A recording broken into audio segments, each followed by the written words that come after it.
Oh yeah, pipe smokers. Yeah, this is the Paul Gilson YouTube channel. And I'm Paul Gilson, aka Paul the Pipe Guy. Happy Monday. It is the 31st of March, 2025. Tomorrow's April Fool's Day. I don't play any April Fool's jokes anymore. Too many of those have backfired on me. Yeah, so grab your favorite pipe, grab your favorite blend, grab a beverage. Yeah, let's have a smoke together. I went to grab my 2020 Bengal Slices single barrel bourbon aged, and it's like, that's all I have left. But I happen to have 2 tins of it. And this stuff is solid gold. I'll tell you what, if any of you guys have some of this stuff, I'll buy it from you. But it's got to be the Bengal Slices barrel aged. And it has to be the black tin, not the gold tin. I'll buy it from you. All right? See, right there. I will buy it. So yeah, I'm going to crack that tin open. And we're going to break out my beautiful 1997 Stanwell Pipe of the Year to smoke it in. Yeah, we'll be right back in a nanosecond. Yeah, so out of this little tin, this is what we have. One gorgeous strip right there. I'm telling you, I will pay you guys cash for this. We got 2 more strips in here. Oh, look at those. Oh, man. I just need some more of this stuff, guys. So if anybody has some that they want to sell, I'll pay you fair market value or trade for something else that I might have that you might like. I might have something like,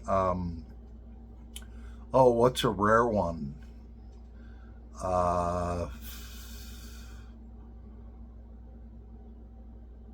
Let me think of it. Okay, guys, so that's what I want. Bengal Slices barrel aged. Not the gold tin, I want the black tin. It's got to be unopened, all right? Bengal Slices. There you go. Barrel aged. What do I have to trade? Well, I can either buy this from you, or I have 2 vintage tins from, Samuel Gawith. These are hard as hell to find. Both these tins are from 2021. They're unopened. We have Skiff Mixture, unopened, from 11 of 2021.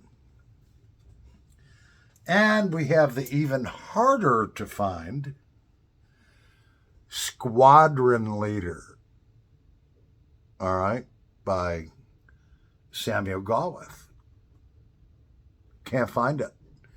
Also from 11 of 2021. I can trade you 10 for 10. Or if you just want to sell this, if you've got an unopened tin, we can talk. Just say, hey, Paul, I got this. Or, hey, yeah, let's trade. Whatever you want, man, in the comments section. You know? Alrighty, so one of my favorite pipes, this gorgeous Stanwell Pipe of the Year from 1997, with one of my favorite blends that I want.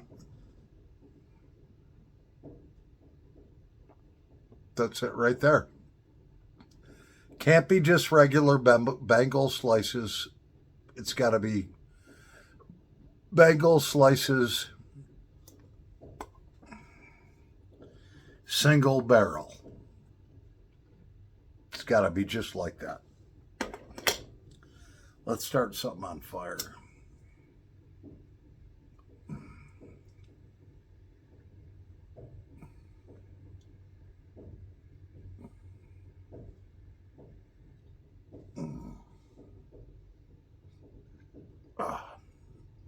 A fresh new tin of it just opened. Oh, man.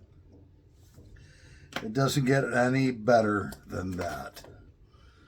I've got 1 or 2 tins of this stuff left. And I think I have like 3 tins of the 2022 gold. Looks just like that, but it's got a gold label. That's from 2020.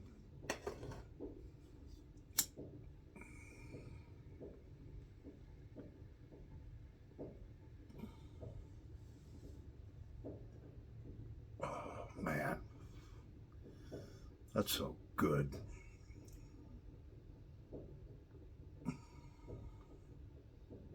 This tobacco was phenomenal when I first opened it, but as it's aged over the past 4 years,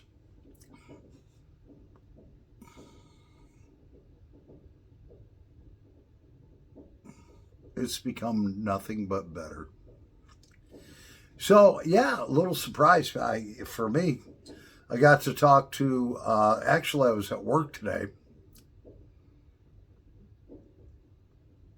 It was about 2:30 in the afternoon. And I'm seeing this call with all these numbers on it. It's like, who could this be? I was outside smoking a cigarette on my 10-minute break. And I answered, and I kind of recognized the voice, but the connection wasn't great. And it was my good friend, Mark Hill, Welsh Piper 62. Yeah. We talked for about 10 minutes, and I said, mate, my break's over. Let's FaceTime after I get home. And then came home.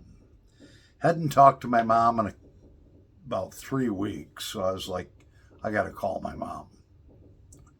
She's like going to be 79 in June. So I talked to my mom for a half hour. Got working on these pipes and forgot to FaceTime Mark, my good mate, Mark Hill. He's my brother from another mother.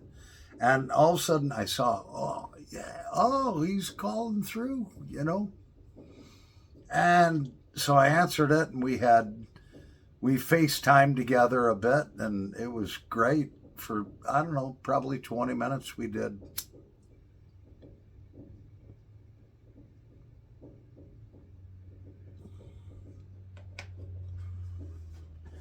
He's just probably one of the, I don't know, you know, everyone in the YouTube pipe community is just like great, and they're very generous.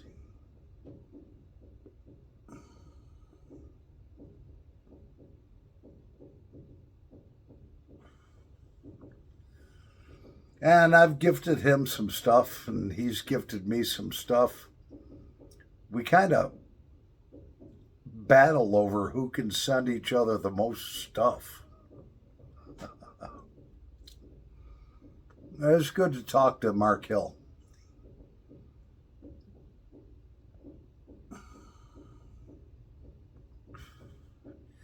My hearing's not the greatest, so I'm like, what?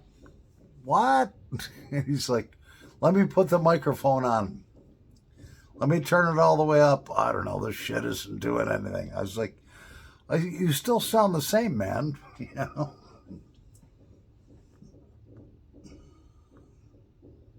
But it was good to talk to him. He's just like a brother to me, and hopefully he can come to the USA very soon. He knows he's got a spot to stay here, you know.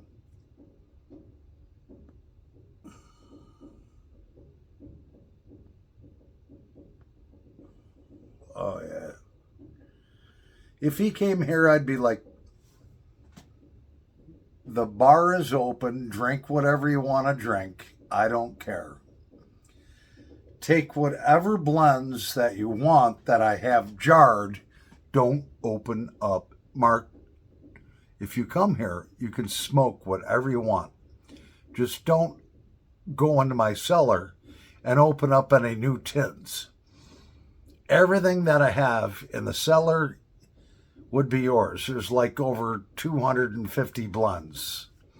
There's 200 pipes. Take your pick of whatever you want. I don't care. I got bourbon here. I got scotch. I got whiskey. I got beer. Drink whatever you want to drink. Smoke whatever you want to smoke. I don't care. That's the type of guy he is to me. He's like my brother. He could just walk in the door right now and be like, hello, mate. Yeah, what do we got down here that I can smoke? I don't know. Take your pick. Whatever you want. Smoke as much as you want. There's a fucking million cigars down there or whatever. And, you know, he could do that. He could smoke as much as he wanted. I wouldn't care. And I smoke in my house. He'd probably be trashed out with a bottle of bourbon. Yeah, my brother from another mother. He said I could drink whatever I wanted and smoke whatever I wanted. I've got 5 pipes going here, 3 different cigars. Yeah, he's at work. He's not going to care. And you know what? I wouldn't care if he did that. If I came home and found 3 different lit cigars in my ashtray, they could be $20 cigars, $5 cigars. It wouldn't matter to me, you know. I'd laugh my ass off. All right, Mark, it's night time now. Let me get you something to eat. You'll be all right, you know. Did you bring any birds over, you know? So, yeah, let's talk about some things from my youth that you might laugh at. Now, there's a professional golfer. His name is John. Is it John Mayhew or John something, I think. The guy's a blonde-haired guy. He's got a little bit of a goatee or whatever, heavy set. And this guy's a professional golfer, and I don't golf at all. But I laugh my ass off at his videos. He's like, yeah, man, I'll go out and play Pebble Beach, the Invitational, and drink 30 beers and smoke 2 packs of cigarettes, all right, in front of Tiger Woods and kick his ass, all right? But I can identify with that, you know. He's like, I can't hit a ball worth of shit unless I'm drunk, you know. And, you know, I can identify with that. Back in my youth, when I used to go out to bars and stuff like that, there was one particular night, well, more than one, that this happened. And I had a good buddy of mine, he's still a good buddy of mine. We used to go out and shoot billiards together. We used to play pool. And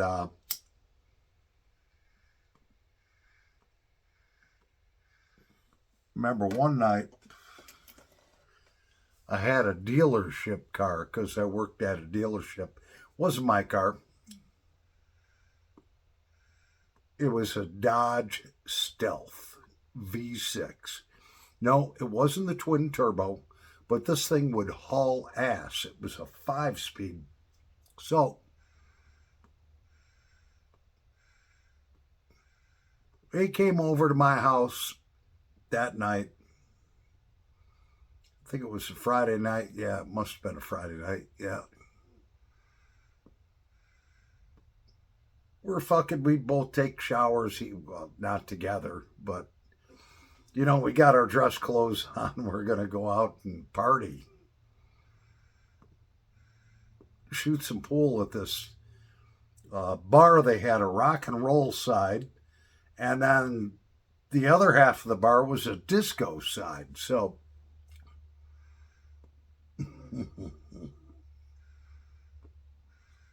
so we go out there. I put my quarters on the table. Wait for my turn. That's the last fucking thing I remember.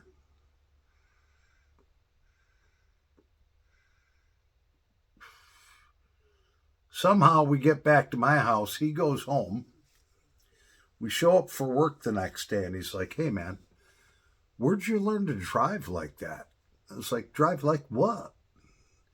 He's like, dude, we were in a 35-mile-an-hour zone on a busy highway called West Henrietta Road. And you were doing 135 miles an hour in that Dodge Stealth, swerving in and out of people, cars and everything. Where'd you learn to drive like that? I said, what? The hair on my arms was standing up. I says, I was doing 135 miles an hour in a 35 zone. He says, yeah, man, you were just like Mario Andretti. Swerving in and out of cars. I says, you weren't scared? He's like, no, I thought you knew what you were doing. I was like, oh my God. He says, then you pissed everybody in the bar off. I says, oh, geez, what did I do? He says, you put your quarters on the table. And when you play pool, all right, if you win, the next person that has their quarters up, their money on the table, they get to play you. If you keep winning, all right, the whole bar keeps trying to beat you. And I was unbeatable. I was like that guy, that golfer. And he says, you ran the table the whole night. It was pissing everybody off. I was like, shit. He's like, where'd you learn to shoot pool like that? I says, I don't even remember shooting pool. I remember putting my first set of quarters up, breaking, and that was it. Blackout.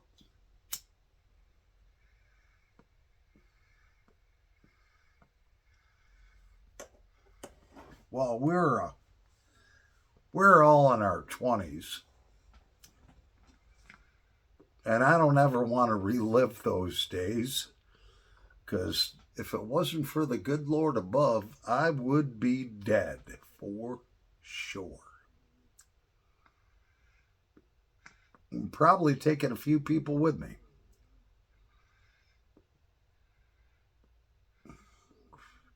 Another night in my youth, we had a great month. So I told all the salespeople, I was probably about 24, somewhere in that area. Says, you guys did a great job this month. I was a manager. I said, I'll tell you what, we'll all go out for drinks. I'm buying. So we hit a couple of clubs. Now you got to remember, this is the 1980s, okay? So some of it was disco, some of it was stuff like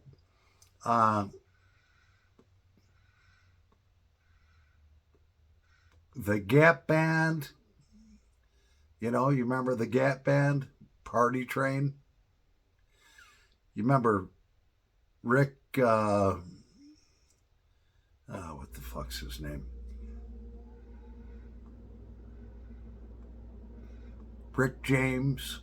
They were playing that kind of music, dude. I was up dancing, all this stuff. Then we decided to go to this lesbian bar. And here's like 10 of us guys. We're in our early to mid-20s. We go to a lesbian bar thinking, yeah, there's going to be a lot of girls in there. They're lesbians, but let's go try to convert them. So that's what we did. We went to go in, and we were met by, even before we got into the door, we were met by the biggest guy I've ever seen in my life, who was the bouncer. And he's like, boys, do you know where you are? I says, yeah, this is Rosie's. Yeah. It's a lesbian bar. We just decided to come in and have some fun with the local lesbians.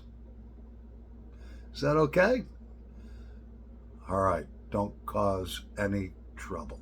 Well, I was the ringleader, and I had all the guys up dancing with different lesbians and everything, and they ranged from gorgeous to like truck driver looking lesbians with the big leather wallet and the chain going off of their belt, that type of girl, butch haircut. And we had so much fun that night. When it was time to go, my guys were fucked up. I had 10 dudes on my sales team that were fucked up beyond belief. So I told all the girls, there was probably about 40 of them in there, I says, look, us boys got to go. We got to work tomorrow. It's Saturday. They all lined up at the door. 20 this way, 20 on that side.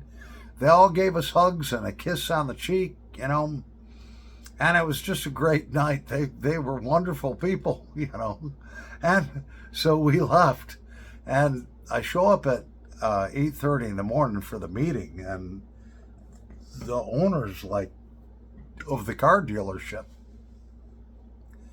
it's like, where is everybody? Paul, do you know anything about this?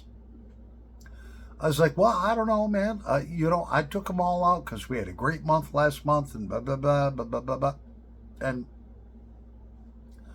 I'm here. I don't know. He's like, look, Paul, you can handle this. You can handle drinking a lot. These other guys can't. So they were calling them all on the phone because we had no sales team at all. No, the managers were out selling cars. And so one by one, they strolled in like a bunch of fucking rabid raccoons,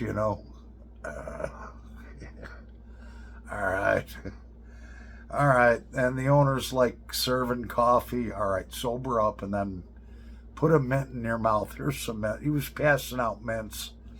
And he's like, let's get some cars sold today. We had one of the best sales days we ever had. But at the end of the day, he's like, Paul. Well, he called me. I worked for an Italian family, so they called me Paulie. It's like, Paulie, don't ever do that again. You can handle going out drinking like that. These guys can't, all right? And that's the way it is, Don't do that again. And, so I didn't do that again. We sure had a good time. Anyways, those are a couple of moments from my youth that I would never want to relive, but I laugh about them when I think about it. Anyways, I'm Paul the Pipe Guy. Happy pipe smoking, pipe smokers. Over and out. Yeah, God bless you all.